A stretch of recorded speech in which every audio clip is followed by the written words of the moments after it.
Smart Ahmednagar news.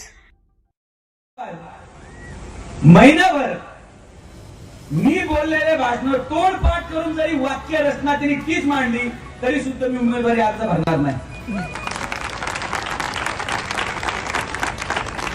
जेवढी अंग्रेजी मी बोलली, जेवढी हिंदी मी बोलली, तेवढ्या समोरच्या उमेदवारांनी मी तुम्हाला महिना देतो, पाठ करा, रात्रंदिवस पाठ करा आणि जर एकदम वाक्य रचना तशी केली तर अजून उमेदवारी भैया अर्ज भरायला 20 दिवस आहेत।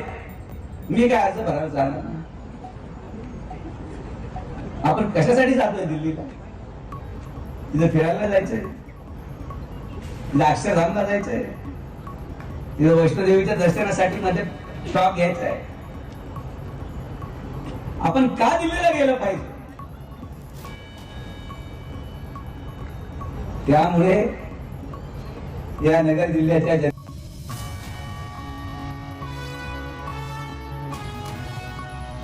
त्याला माहिती आहे 4 जूनला मी तुम्हाला खात्रीशीर सांगतो, या महाराष्ट्रामधला एकच माणूस असा राहील ज्याचं डिपॉझिट जप्त होईल, ती अहिल्यानगरच्या लोकसभेच्या विरोधी उमेदवाराचं राहणार। मला काय फार टीका टिप्पणी करायची नाही, पण खासदार होताना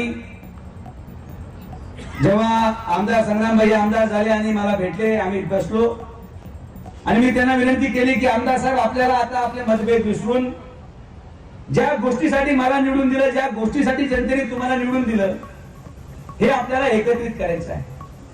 निर्णय झाला आणि या निर्णयाचा परिणाम पहा की जेव्हा एक वेगळ्या वेगळ्या पक्षाचे 2 लोक एकत्रितपणे काम करतात, तेव्हा 15 वर्ष रखडलेला फ्लायओव्हरही पूर्ण होतो, 10 वर्ष रखडलेला बायपासही पूर्ण होतो, अनेक वर्षाची रखडलेली पाणी पुरवठा योजनाही पूर्ण होती, अनेक वर्षाला मंजूर झालेलं आयुष हॉस्पिटलही पूर्ण होतं आणि असे अनेक काम माननीय आमदार संग्राम जगतापांनी मी मिळून केले, ज्याचं स्वप्न या नगर शहराच्या गोरगरीब जनतेने पाहिलेलं होतं।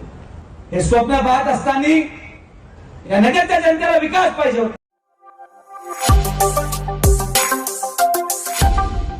Smart Ahmednagar news.